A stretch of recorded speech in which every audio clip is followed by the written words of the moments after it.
YouTube ज्ञान में आपका स्वागत है। आज हम बात करने वाले हैं साइंस की, जो कि हमारा टॉपिक चल रहा है। लगातार सब्जेक्ट हम साइंस पढ़ा रहे हैं।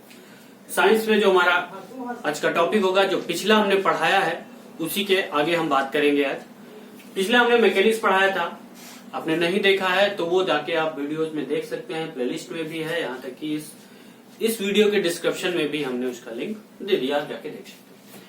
उसमें मैकेनिक्स का लास्ट टॉपिक था जो छूट गया था, जिसको हम पढ़ा रहे हैं। ठीक है, गुरुत्व केंद्र। गुरुत्व केंद्र है क्या, हमने इस पे बात करते हैं। गुरुत्व केंद्र है क्या? गुरुत्व केंद्र वो पॉइंट है जिस पर किसी भी वस्तु का समस्त भार कार्य करता है। पीसा की मीनार का एग्जांपल लेता हूं मैं। पीसा की मीनार हल्की सी झुकी हुई है, ठीक है, हल्की सी झुकी हुई है, लेकिन फिर भी वो नहीं गिरती है।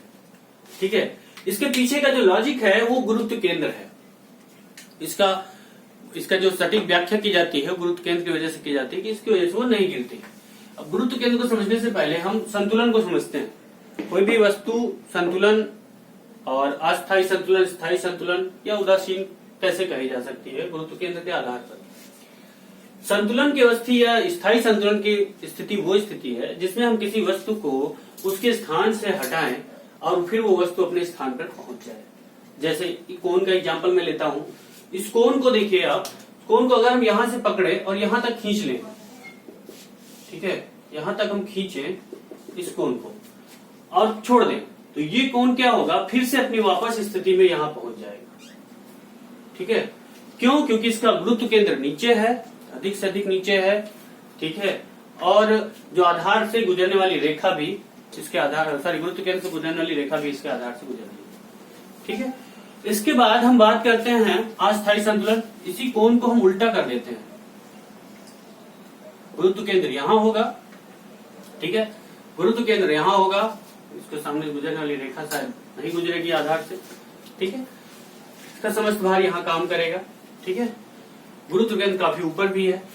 अगर इसको हम हिलाएं, मान लीजिए हम किसी तरह इसकी स्थिति को सामान्य कर पाए, अगर इसको थोड़ा सा भी इधर की या इधर की ओर मूव करें तो ये वस्तु गिर जाएगी, ये इस पोजीशन में आ जाएगी। ये है अस्थायी संतुलन। यहाँ पे संतुलन स्थायी नहीं है। तीसरा, इसी कोण का एग्जांपल लेते हुए, जैसे मान लीजिए हम इस कोण को ऐसे रखते हैं। अभी तक हम ये किए थे, अब ऐसे रख दें, ये जमीन के साथ ऐसे टच करते हुआ मैंने रखा हुआ है। ठीक है, गुरुत्व केंद्र लगभग यहाँ पर है। गुरुत्व केंद्र का मतलब मैंने बताया था कि जहां पे समस्त भार कार्य करता है, समस्त का समस्त भार की परिभाषा मैंने बताई थी कि गुरुत्व त्वरण जो द्रव्यमान को अपनी ओर खींचता है वही भार है। तो समझने के लिए अगर आप नहीं समझ पाए तो पिछले वीडियो में जाके आप आराम से देख सकते हैं। ये अगर हम वस्तु को इधर की ओर खिसकाएं या इधर की ओर खिसकाएं तो ये वस्तु जहां जाएगी, मान लीजिए यहां पहुंची है वस्तु, तो ये न प्रयास नहीं करेगी, ये अपनी जगह पे आने का प्रयास भी नहीं करेगी और वहीं जाके स्थिर हो जाएगी। ठीक है, तो प्रयास भी करना था, नहीं करना था। ये वस्तु उदासीन है, इसको जहां ले जाओगे वहीं चली जाएगी। ठीक है, अब गुरुत्व केंद्र की हमने बात की। हमने कहा था कि पीसा की मीनार जो झुकी हुई है नहीं गिरती गुरुत्व केंद्र की वजह से। ठीक है, गुरुत्व केंद्र के लिए दो शर्तें आवश्यक हैं अगर किसी भी वस्तु का स्थायी संतुलन चाहिए। पहला, गुरुत्व केंद्र अधिक से अधिक नीचे होना चाहिए। जितना नीचे होगा उतना अच्छा होगा। इसीलिए जब भी कोई मीनार बनाई जाती है, कोई चीज बनाते हैं, उसकी नींव बड़ी मोटी की जाती है, फिर धीरे धीरे धीरे धीरे पतला करते हुए ऊपर की ओर ले जाते हैं। ठीक है, ये जितना आधार मजबूत होगा, आधार जितना व्यापक होगा, उतना ही गुरुत्व केंद्र नीचे होगा। भार समझते ही काम करेगा। ठीक है, तो गिरने के चांसेस कम रहेंगे। दूसरा, जो गुरुत्व केंद्र के से गुजरने वाली रेखा है, लंबवत रेखा आधार से गुजरनी चाहिए। क्या है समझिए। अभी हम पीसा की मीनार का एग्जांपल दे रहे थे, उसी से समझते हैं। ये पीसा की मीनार है, मान लीजिए हल्के से झुकी हुई है। ठीक है, इसका गुरुत्व केंद्र यहां पर है। ठीक, ये जो रेखा है लंबवत, ये वस्तु का आधार, ये आधार यहां से यहां तक है, वस्तु का बेस इससे गुजर रही है। ये तब तक नहीं गिरेगी जब तक ये रेखा यहां से गुजरती रहेगी। मतलब अगर इसको हम ऐसे गिराएं, इतने पे आ जाए, तो अगर मान लीजिए यहाँ काम कर रहा है तो ये अगर रेखा, तो ये बाहर, ये यहाँ पे गिर जाएगी। तो तब तक नहीं गिरेगी जब तक वो रेखा आधार से, मतलब गुरुत्व केंद्र से जो टच करने वाली रेखा है वो आधार से होकर गुजरती है। ये आपका गुरुत्व केंद्र के बारे में बात की। ये चैप्टर सरल मशीन या यांत्रिकी वाला यही पे समाप्त होता है। आज हम एक और नया टॉपिक शुरू कर रहे हैं, कार्य, शक्ति एवं ऊर्जा। कार्य क्या है? सामान्य शब्दों में कहा जाए तो मैं पढ़ा रहा हूं, कार्य कर रहा हूं, मैं खा रहा हूं, कार्य कर रहा हूं, मैं दौड़ रहा हूं, मैं कार्य कर रहा हूं, यहां तक कि मैं सो रहा हूं तब भी एक कार्य ही है। लेकिन साइंस के टर्म में ये नहीं, साइंस टर्म में ये चीज कार्य नहीं माना जाता। साइंस के टर्म्स में ये डिफरेंस होता है। साइंस के टर्म में होता है बल और विस्थापन। ठीक है, बल लगा के अगर हम किसी चीज का विस्थापन कर दे रहे हैं तो वो कार्य है, या प्रयास कर रहे हैं तो कार्य करने का प्रयास कर रहे हैं। एग्जाम्पल से समझिए, एक किसान है, वो एक गट्ठर को, एक बोझ को जमीन से उठाता है और अपने सर पे रखता है और 1 किलोमीटर जाके वो रख देता है। अब उसके बीच में अगर हम कार्य काउंट करें तो कितना हुआ? अब कहेंगे हाँ मेहनत की उसने, लेकिन साइंस के टर्म्स में कार्य हुआ ही नहीं। साइंस के टर्म्स में कार्य हुआ ही नहीं। यानी कार्य को हमने बताया था कि बल गुणे विस्थापन होता है। इसको अगर हम फार्मूले के, साइंस फार्मूले की तरफ से देखते हैं, F into S cos theta, ये इसका फार्मूला होता है। फार्मूला डिराइव नहीं करेंगे क्योंकि ये बेसिक साइंस में नहीं आता है, लेकिन आप समझिए कि कैसे जीरो होगा। थीटा का मतलब होता है एंगल, ठीक है, कॉस साइन माना जाता है। फॉर्मूले में हम उन चीजों का उपयोग करते हैं जिन चीजों की वजह से हम किसी चीज को आसानी से कैलकुलेट कर सकें। इसलिए कहीं पे साइन दिखेगा, कहीं कॉस दिखेगा, कहीं पे लैम्डा दिखेगा, कहीं पे जी सार्वत्रिक गुरुत्वाकर्षण नियतांक दिखेगा, के दिखेगा। तो ये सब टर्म्स है, साइंस में यूज होते हैं। इन सिंपल लैंग्वेज में मैं समझाता हूं इसको। यहाँ पे थीटा है, एक व्यक्ति है, मान लीजिए ये व्यक्ति है, यहां से उसने चीज उठाई, अपने सर पे रखी और लेके चला, तो ये जो एंगल है ये टोटल 90 डिग्री का बन गया। ठीक है, यानी यहां से चीज उठाने में, यहां रखने में 90 डिग्री का उसने किया। तो अगर हम कार्य की बात करें, उसने मतलब 10 न्यूटन का बल लगाया है, 5 मीटर गया है और कॉस 90। इसकी बात करें तो क्योंकि कॉस 90 की वैल्यू होती है 0, आप समझ लीजिए, इंटू करेंगे सबको तो क्या हो जाएगा, कार्य कितना हुआ? 0। तो कार्य साइंस के लैंग्वेज में थोड़ा सा डिफरेंस है। सामान्य कार्य आप जो समझते हैं वो थोड़ा सा डिफरेंट है। मतलब अगर हम सीधे बल लगाएं किसी चीज को, यानी एंगल जब 0 हो, जैसे मैं मान लीजिए इस दीवार को धक्का देना चाहता हूं, इस बोर्ड को धक्का देना चाहता हूं, तो ऐसे एंगल, ऐसे दूं धक्का या ऐसे दूं धक्का, तो वो कार्य कम होगा। इनफैक्ट अगर हम सीधे धक्का लगाएं यानी एंगल 0 रखें तो कार्य सबसे अधिक होगा, क्योंकि कॉस 0 की वैल्यू होती है 1। समझ गए आप कार्य क्या है?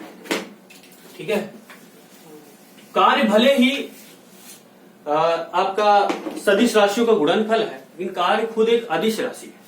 ठीक है, कार्य खुद एक अदिश राशि है। ठीक है,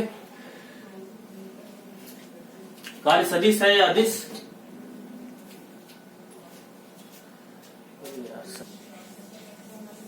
कार्य अदिश राशि है। 2 सदिश राशि गुणनफल जरूर है, लेकिन कार्य एक अदिश राशि।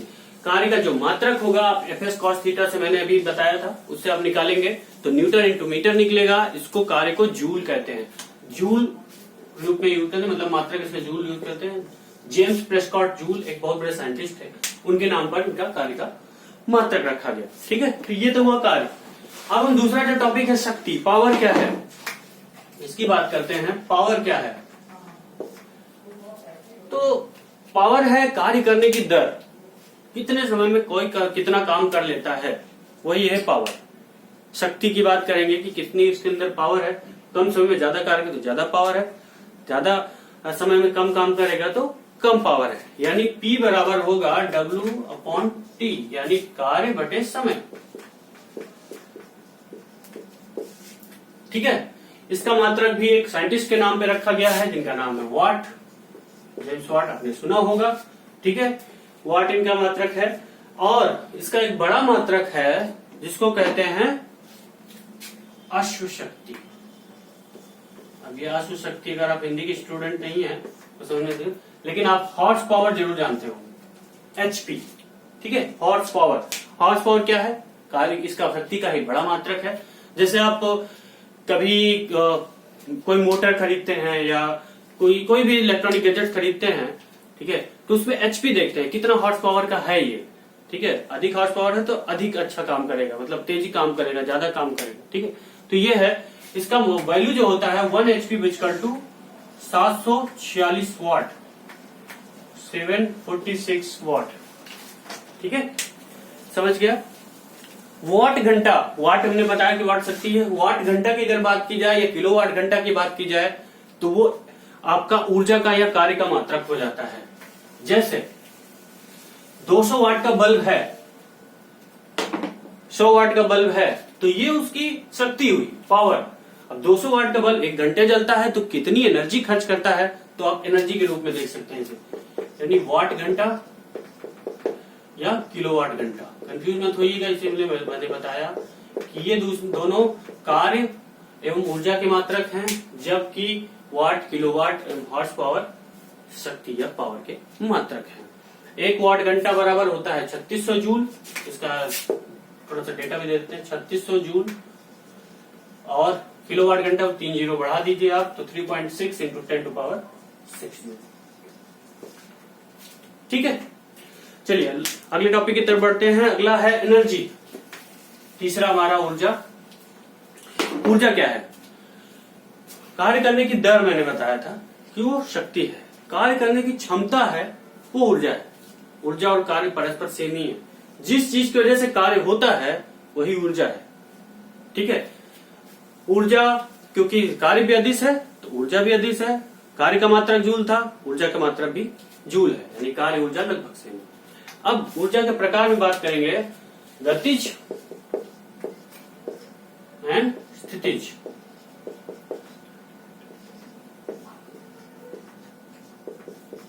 ठीक है, ऊर्जा 2 टाइप्स की है, पहला गतिज, दूसरा स्थितिज। ये क्या है? गति के कारण जो कार्य करने की क्षमता आती है वो गतिज ऊर्जा, स्थिति के कारण जो कार्य करने की क्षमता आती है वो गतिज ऊर्जा। जैसे दौड़ने के कारण, ठीक है, चलने के कारण, साइकिलिंग के कारण जो ऊर्जा आती है। स्थिति में जैसे बांध में पानी बना के रखा जाता है, बांध जो बड़े बड़े बांध होते हैं उसमें पानी इकट्ठा कर लिया जाता है, फिर उसका यूज किया जाता है, उसके कारण ऊर्जा होती है, कारण ऊर्जा बहुत सारी इकट्ठा हो जाती है, जब उसको फ्री करते हैं तो बहुत सारी ऊर्जा बाहर होती है। इसके अलावा जब धनुष बाढ़ खींचा जाता है, धनुष बाढ़ आपने देखा हो, कमानी को जब खींचा जाता है, यहाँ पे रोक लिया जाता है, तो स्थिति है उसकी, ऐसी स्थिति है कि उस स्थिति के कारण ऊर्जा आ गई, जब उसको छोड़ा जाएगा तो तेजी से काम करेगी, बहुत तेज कार्य होगा, यानी ऊर्जा रिलीज होगी। तो ये गतिज और स्थितिज ऊर्जा है। यहाँ पे हम इतना ही बताएंगे इसको, ठीक है। इसके बाद वाले टॉपिक्स में हम आपको समझाते रहेंगे। यहाँ पे एक और टॉपिक है कि ऊर्जा संरक्षण का नियम क्या है, छोटा सा टॉपिक है। ऊर्जा संरक्षण का नियम ये कहता है कि ऊर्जा को ना तो नष्ट किया जा सकता है ना तो पैदा किया जा सकता है। ऊर्जा होता क्या है? एक रूप से दूसरे रूप में बदल जाती है, यानी ऊर्जा क्या है? ऊर्जा अमोघ, ऊर्जा अमर है, ऊर्जा को कोई कुछ नहीं कर सकता, ठीक है। यानी ऊर्जा संरक्षण का नियम कहता है, यही नियम, बस यही है एक लाइन ऊर्जा संरक्षण नियम की, कि ऊर्जा को ना तो विनाश किया जा सकता है ना तो उत्पन्न किया जा सकता है, ऊर्जा को एक रूप से दूसरे रूप में बदला जा सकता है। अब आप कहेंगे कि जो 100% हम देते हैं ऊर्जा वो 100% चेंज क्यों नहीं होती? तो कुछ ऊर्जा ऊष्मा में व्यक्त हो जाती है, कुछ टूट-फूट में व्यक्त हो जाती है, लेकिन वो ऊर्जा की दूसरी फॉर्म में जाती है। मतलब वो ऐसा नहीं कि नष्ट हुई है, नष्ट नहीं हुई है, वो ऊष्मा के रूप में गई है तो कहीं और जाके किसी चीज में प्रकट होगी या किसी और फॉर्म में निकलेगी।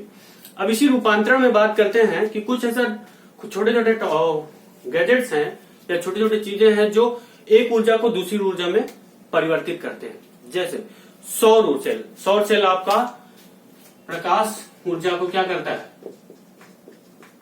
प्रकाश ऊर्जा को रासायनिक ऊर्जा में चेंज करता है, ठीक है। सौर सेल देखा होगा, सोलर पैनल्स लगे होते हैं, ठीक है। सोलर पैनल्स रासायनिक ऊर्जा कर सकते हैं या विद्युत ऊर्जा ज्यादा सटीक रहेगा। प्रकाश ऊर्जा विद्युत ऊर्जा में, क्योंकि रासायनिक रूप में होता है स्टोर, बैटरी में स्टोर कर लिया जाता है, लेकिन उसका विद्युत के रूप में ज्यादा उपयोग होता है। तो सौर सेल क्या होता है कि ये प्लेट्स लगाए जाते हैं, सौर की रोशनी उस पर डायरेक्ट पड़ती है और इस प्रकाश ऊर्जा को विद्युत ऊर्जा में चेंज कर देती है। इस तरह डायनमो है, डायनमो जनरेटर यांत्रिक ऊर्जा को विद्युत ऊर्जा में चेंज करता है। इसी तरह विद्युत मोटर है, विद्युत ऊर्जा को यांत्रिक ऊर्जा में चेंज कर सकता है। इसी तरह माइक्रोफोन है जो यहाँ पे लगाया जाता है, जैसे मैं लगा सकता हूँ, ठीक है, वो क्या करेगा, आपकी ध्वनि को ऊर्जा को वो चेंज करेगा, किसमें चेंज करेगा, विद्युत ऊर्जा में। और विद्युत ऊर्जा कहीं जाके लाउड स्पीकर के रूप में बाहर निकलेगी, तो वो विद्युत को क्या करोगे, फिर से यांत्रिक ऊर्जा में चेंज करेगा। ये छोटे छोटे हैं, इनको आप देखना चाहते हैं तो किसी बुक का रेफरेंस लेके देख सकते हैं। वैसे मैंने कोशिश की है 5 जो इंपॉर्टेंट है एग्जाम पॉइंट ऑफ व्यू से आपको बताया जाए। तो इस वीडियो में हमने कार्य शक्ति एवं ऊर्जा की बात की। इसके बाद के वीडियो में हम साइंस के और भी टॉपिक्स पढ़ाते रहेंगे। और एक आपसे एक अपील है कि आप सब वीडियो को जब देखा करें तो पूरा वीडियो देखा करें, जिससे आपका जो समझ हो, कंप्लीट समझ हो, और इसको ज्यादा से ज्यादा शेयर कीजिए, लाइक कीजिए, ठीक है, उससे हमारा उत्साहवर्धन होता है। Thank you. अगर आपको यह वीडियो पसंद आया तो लाइक करें, अपने दोस्तों के साथ शेयर करें, साथ ही सब्सक्राइब करते हुए बेल आइकन भी दबा लें। Thank you.